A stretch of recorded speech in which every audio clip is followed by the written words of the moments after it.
We know that strong and accountable institutions that effectively implement macro-fiscal, monetary, central banking, financial policy can indeed play an essential role in preventing state fragility from turning into failure. Welcome to this podcast produced by the International Monetary Fund. In today's program, the growing costs associated with fragility and conflict and what this institution is trying to do about it. The strategy is not about changing the mandate of the fund at all. It instead aims at enhancing the fund effectiveness and impact in those countries impacted by fragility and conflict in accordance with its mandate and core competencies.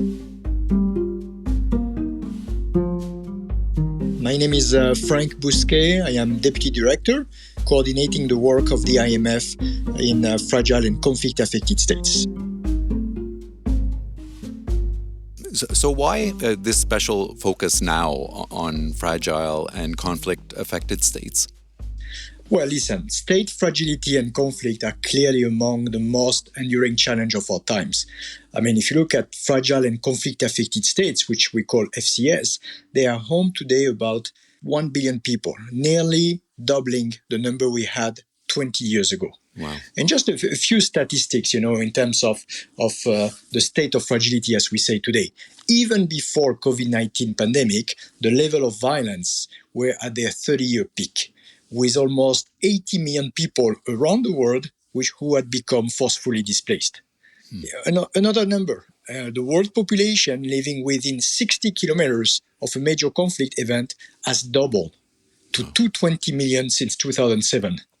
And if you are not yet convinced about the issue at stake, you should just know that about 155 million people across the globe are estimated to be acutely food insecure, with about 66% of them in just 10 countries that are actually impacted by fragility and conflict.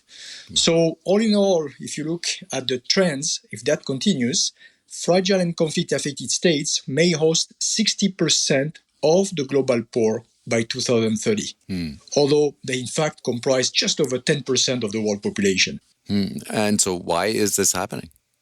Well, because, look at the trends. Fragility and conflict affect, but are also affected by global trends such as climate change, demographics, gender inequalities, illicit trafficking, and more recently, given the ongoing COVID crisis, those countries are facing the perfect storm.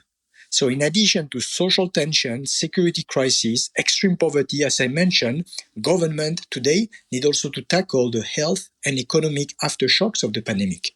And overall, our numbers shows that the COVID-19 pandemic has really exacerbated income divergence between those countries impacted by fragility and conflict and the rest of the world. If you just look at in terms of projections, our current projections suggest that the per capita income in FCS will not recover to their 2019 level before 2024. Debt and inflation pressure in FCS have also significantly risen during the pandemic. So all in all, those countries impacted by fragility and conflict are today at a significant risk of falling behind in their post-pandemic recovery, but also in terms of achieving sustainable development goals. Wow. I mean, that is not a pretty picture that you're painting. Why should the fund, why should the IMF get involved in this? I mean, what might humanitarians and macroeconomists have in common? Well, first, I would say that about a fifth of IMF members are classified as fragile and conflict-affected states. This is significant. And we should also emphasize the spillover that comes from fragility and conflict, which are also strengthening and threatening the stability in neighboring countries and regions. Now, in line with its mandate, what is the fund doing? The fund is a global institution with a responsibility to address threats to members' economic stability. And that includes threats coming from fragility and conflict. It's very important to really capture the link between peace and stability on one hand and macroeconomic stability. On the one hand, fragility and conflict obviously are going to undermine macroeconomic stability, the development of productive resource, creating also exacerbating balance of payment needs. But also on the other hand, macroeconomic stability and inclusive economic growth are indeed essential to reducing fragility and promoting resilience. So the role of the fund is clear. Fragility and conflict are macro-critical and directly relevant to the fund mandate. And the last point, if I may, since you are raising the questions about humanitarian and macroeconomists, what do they have in common? I would say that it's important to realize that those countries impacted by fragility and conflict, FCS, they face complex but also quite unique challenge in terms of provision of security, rule of law, low state capacity, governance, low level of trust, and potential for spillover. What does that mean? It means that no single organization can succeed alone. All those challenges require support and cooperation between actors that have different mandates. And that's where you see the importance of partnership between humanitarian, who have a key role to play during conflict and active crisis, but also financial development actors, which are coming with their own core competency, but very complementary. But what can they do? I mean, what are the tangible things that the IMF can do to support these populations? I mean, what can they do that other development agencies aren't doing? So, first, the IMF has a long-standing engagement in countries impacted by fragility and conflict, and it has, over the past decade, helped many of those countries achieving macroeconomic stabilization, which lays the foundation for sustained growth and build progressively stronger institutions. And as you can see, this is really complementary to what peace, security, or humanitarian actors are doing. So if I would like just to summarize, I think looking at the past decades, the fund has really some key comparative advantage in fragile and conflict-affected states, which is based on the following 4 pillars. The first one is really laying the foundation for inclusive growth and macroeconomic stability. The key point here is to say that sustainable economic growth that provides fair opportunities to all members of a society is in fact key ingredient to prevent the emergence of fragility and conflict risk. Sustainable development opportunities are crucial in this regard, and this of course requires stable macroeconomic environment. So clearly on this first pillar, the fund has helped and can help countries impacted by fragility and conflict to accomplish this goal through tailored policy advice and helping also addressing the balance of payment and fiscal imbalance. I think the second comparative advantage of the fund is building institutions. The fund helps build capacity of institutions to implement sound policies for macroeconomic stabilization and promoting inclusive economic growth. Capacity development is in fact core to the fund expertise, and it's essential, again, to prevent entry and helping exit from fragility. And it's about some key core competency area of the fund. It's about helping country in terms of tax and revenue administration, in terms of public financial management, in terms of monetary policy, central banking, in terms of financial supervision. So third area, which is very important for the fund, is to provide financial assistance when needed. So while you see multilateral development banks, all the MDBs, who play a key role in terms of financing long-term country-driven solution for sustainable growth, the fund is coming with its own financial assistance to really help countries to meet the balance of payment needs and to provide fiscal financing. This is essential. And the last area that I would say in terms of comparative advantage of the fund in FCS is really to catalyze donor support. And we don't talk enough about this area, which is essential. Fund engagement in FCS can be instrumental in catalyzing donor assistance. This is what we see has happened over the past decades. When you look actually in the response of the fund to the COVID-19 crisis, multilateral and bilateral debt relief have played an important role in ensuring liquidity provision for FCS, and that has been well noted in many evaluations. So all in all, the fund has really a unique comparative advantage in FCS, very much in complementarity to what peace, security, humanitarian, or development actors are doing. And what kind of, I mean, you mentioned a few of them there already, but the financial tools that the fund has at its disposal now to help these countries, maybe you could give us a couple of examples of those and One of the problems that people speak about is the tracking of the use of these funds, especially these days during the pandemic, when a lot of money is being thrown at governments. How do you track the use of these funds when government institutions are weak, which is the case for most fragile states? So let me come to these questions about what are the different tools at the disposal of the fund, especially in those countries where capacity is very often an issue. I would say before talking about financing, it's about the surveillance, which is carried out by the IMF. Very important for those countries, and I will tell you why.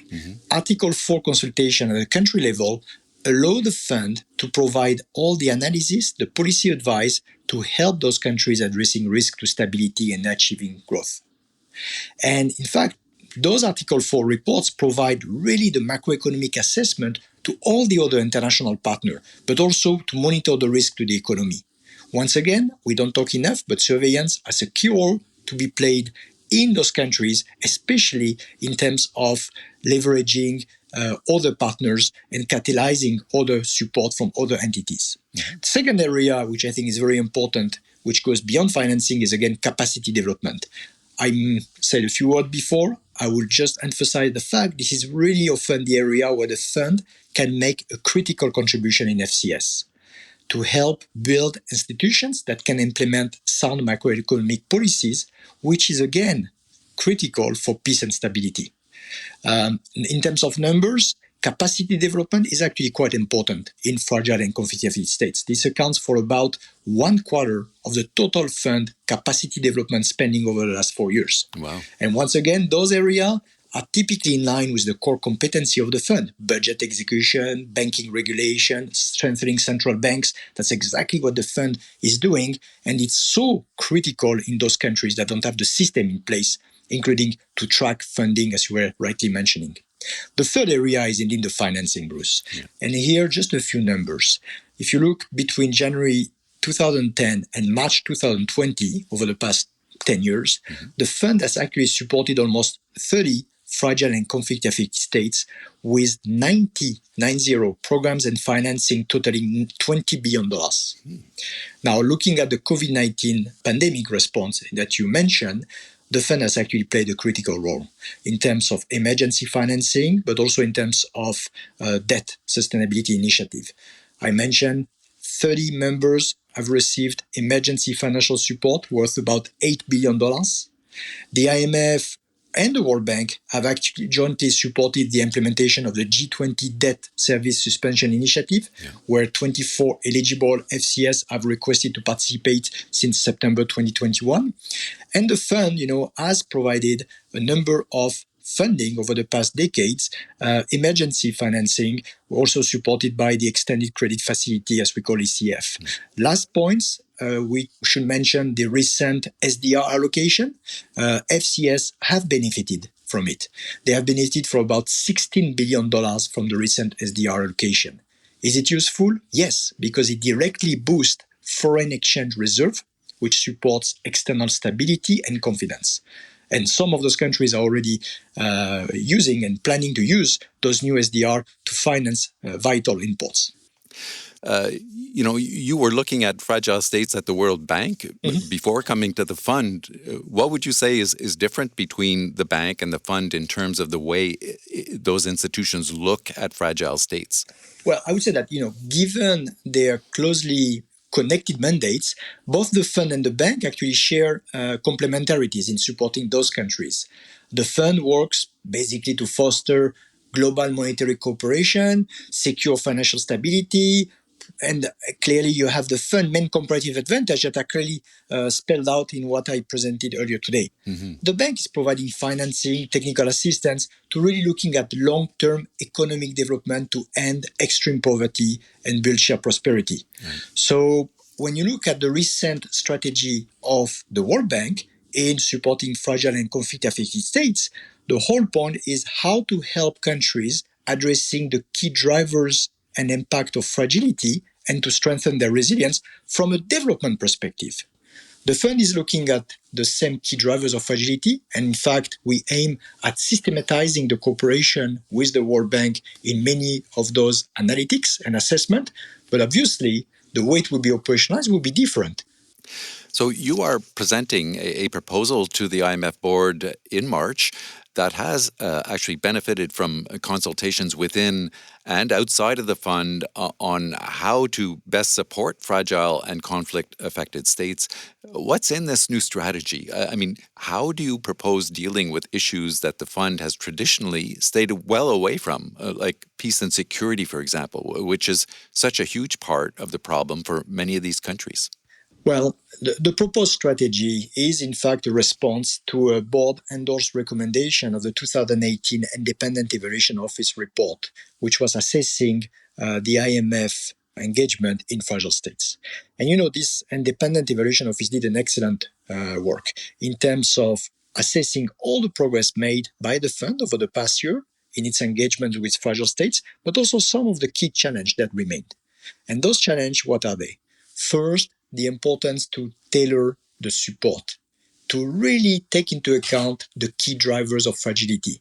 As I mentioned, those countries, they face complex but also unique challenge. And obviously, this will require greater country specificity with due consideration given to those conditions. The second point that was noted by the IEO, the Independent Evaluation Office, was the need for the fund to enhance its response to the growing capacity building needs of those countries, but also better tailor capacity development, again, linking that with the low absorption capacity. The third area was really a point about scaling up, improving partnership with other organizations. That especially those that have actually extensive local footprint where the fund is not necessarily present. And then the last point that was mentioned, which I think is important to share, is also the need for the fund to strengthen support to our staff so that they have the right incentive to work in those countries, but also to ensure that they have the right support and training. So in response to your question, I would say that the proposed strategy aims at addressing those points. The strategy is not about changing the mandate of the fund at all. It instead aims at enhancing the fund effectiveness and impact in those countries in accordance with its mandate and core competencies. So there are a few areas and direction that the proposed strategy will focus on, and we have been actually engaging over the past year in major consultation within, but also with outside, with external partners, and that has been really important. First area is really enhancing the fund understanding of the conditions of those countries impacted by fragility and conflict. The idea is to roll out what we call country engagement strategy for all FCS countries to better identify the drivers of fragility and conflict, to then being able to better inform specific decision on policy advice, financial support, capacity building, with a view really to ensure that appropriate tailoring of the fund engagement to the key drivers of fragility and conflict, whether it's about surveillance, you remember I mentioned surveillance is so important, or capacity development, or program conditionalities. This has to be done by taking into account the key drivers of fragility of each country. And each country is fragile in some way. So this has to be done at the country level. Another important feature, I think, of the proposed strategy is, again, to recognize how capacity development, if it's well tailored, has a huge role to play to build in the medium to long-term institutions. And again, it's an area of core competency of the fund. So under the strategy, we'll be proposing to significantly scale up our capacity development in core area of expertise, but also, and that will be my last 2 points, by deploying more and better skilled staff in FCS on the ground. Why? To enhance dialogue with authorities, but also to better adapt IMF support to the local absorptive capacity and to strengthen the partnership with other actors on the ground. And this is maybe the last point I will mention about the strategy that we are proposing, which is really placing a strong emphasis or more collaboration with other external partners, which aims at aligning engagement on the ground and raising synergy. For instance, in capacity development, to avoid duplication or excessive demands on authorities that have typically low capacity. And this is extremely important across all countries, but especially in FCS, because as I mentioned before, you need to partner with organizations that have the presence, that have the intelligence, that have the analytics, to better inform you how to design a well-tailored engagement in those situations. Wow, that's a pretty broad-reaching project with a lot of challenges. Franck Bousquet, Deputy Director and Coordinator of the Fund's work on fragile and conflict-affected states. Thanks so much for joining us. Thank you, Bruce.